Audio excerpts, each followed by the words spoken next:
Sir एक बहुत अहम, इसके बाद हम लोग अपनी बात खत्म करेंगे। जैसे कि कहा जाता है कि ये ओंकारनाथ ठाकुर जी ने सुला दिया था, किसको सुलाया था? मुसोलिनी को सुलाया था, है ना।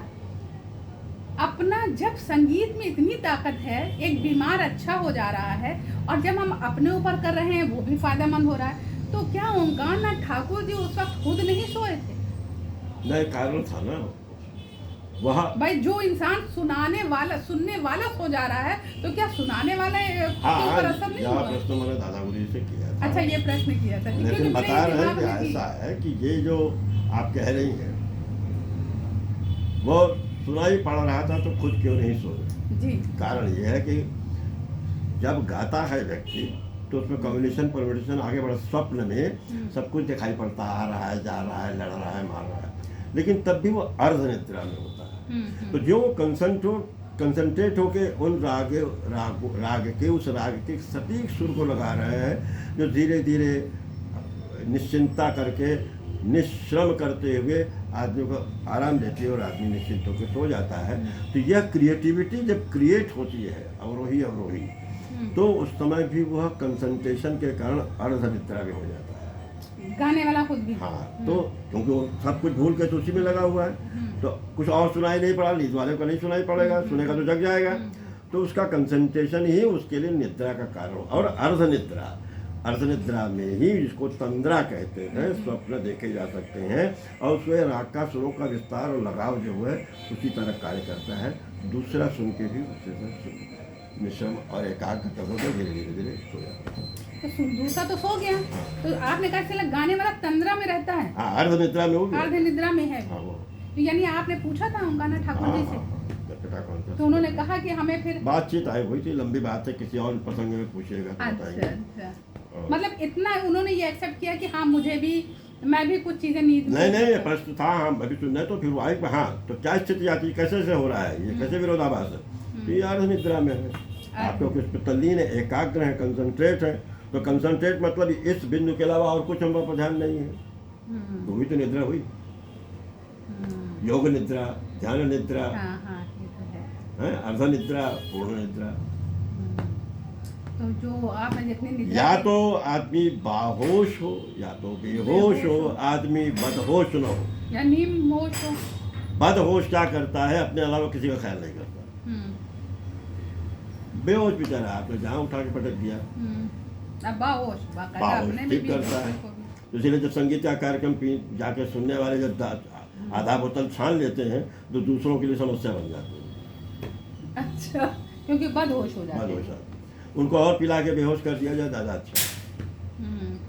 या तो उल्टी करा के खाली करिए, वो संभव नहीं, आपका आयोजन नष्ट हो जाएगा, उनको और पिला दीजिए अभी। कुछ जगह तो आपने ये किया, कुछ आयोजनों में तो आपने किया है।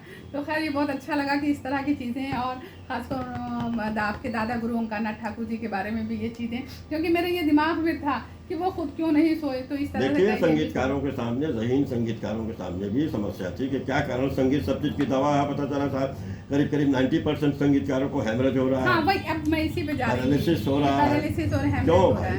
क्या कि जिससे और रिलैक्स होना चाहिए, वो और टेंशन क्रिएट हो जा रहा है अपनी कलात्मक गुण, फनकारी और चतुरता दिखाने के लिए। अच्छा, मैं ये देखती हूँ सर कि गायक जो है, जो गा रहा है, क्योंकि जैसे आपने कहा ना कि ये तो आपने क्या मतलब, हम लोग को ये महसूस होता है कि म्यूजिक एक रिलैक्सेशन वाली चीज़ है, लेकिन जब गायक गाता है तो न जाने कितनों को मैंने देखा कि चेहरे पर एक स्ट्रेस होता है, जिस अंदाज से गा रहा, पूरा स्ट्रेस होता है, पूरी बॉडी उसकी एकदम से कड़ी महसूस होती है, हार्डनेस होता है। वो संगीत नहीं दिखाना चाहता, वो अपने को दिखाना चाहता कि मैं इतना चतुर हूँ, मेरी ये क्षमता है, मैं इतना तेज गा रहा हूँ, मैं इतना ऊपर गा रहा हूँ, मैं को प्रदर्शित करता है, संगीत को नहीं। इसलिए चेहरे वगैरह पे स्ट्रेस इसी। अब आप हमारे बारे में पूछने आए, मैं आपको लैट्रिन खोल के वो पैथोलॉजिकल रिपोर्ट दिखाने के लिए वहाँ ले जाऊँ? कभी हुआ ऐसा? कहते हैं तो आप साहब मेरा गरीब खाना है, तो इसका मतलब ये है कि नवाब साहब मेरे यहाँ तो हम कहें मेरा मेरा नवाब ज़्यादा न करके फिर हम हराम ज़्यादा कहें अपने लड़के को। उन्होंने कहा ये रूखा सूखा है, तुमने कहा मेरा गुमूत है। अरे उसका तरीका समझिए, इसलिए कह रहा है वो। बड़ी चीज़ को छोटी चीज़ के आप उसके ज़्यादा महत्वपूर्ण है। तो आप उनका वो छोटा बता के कहना ज़्यादा बड़ी चीज़ मानी जाती है। ये मेरे नवाबजाद साहबजादे हैं तो आपने कहा ये मेरा हरामजादा है। सही बात है। ये तो हुई बात नहीं। तो आप उस लैंग्वेज के कारण को ढूंढ के क्या कहना चाहता है, क्यों कहना चाहता है। सर आफत में परेशान, शराफत न कीजिए, शराफत न कीजिए। और सर आफत में परेशान, शराफत में परेशान, सर आफत में न कीजिए। सही बात है। दिल दे ही चुका। और फिर इसलिए आप चाह क्या रहा है, क्या आपको संगीत सुनने के लिए बुलाया है। कितनी बार इनविटेशन आपको BHU में पीकॉक के द्वारा मिला है कि today I will present A dance recital under the mango tree eight 2 o'clock before registrar office. आता है नहीं तो तभी तो अच्छा लगता है। तभी अच्छा बुलाया नहीं उसने, दौड़ दौड़ के कहता है, पत्रकारों को बुलाता है। नहीं हाँ? लेकिन देखने वाले एकदम चाव से और एकदम मगन हो जाते, खो जाते। देख लीजिए कितनी बड़ी बात है, दो ही कितना सौ बड़ा अनजस्टिस है। नाचता मोर है और कहता है लोग मोर नहीं नाचती। सही बात है। गाता कोकिल है, कहते हैं कोयल गाती है। क्यों?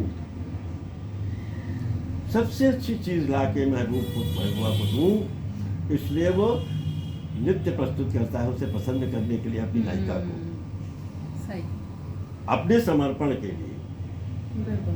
नर के पास वही सौंदर्य है, संगीत। संगीत इसीलिए कोकिल गाता है, मोर नाचता है। सही बात। और मोर पहले आपको चोंच मारेगा, फिर सारी पद्धति दिखाएगा, मेरा पंख कितने का नोचोगे, कितने में बिकेगा, ऐसा नहीं करता हूँ, सिर्फ नाचता है।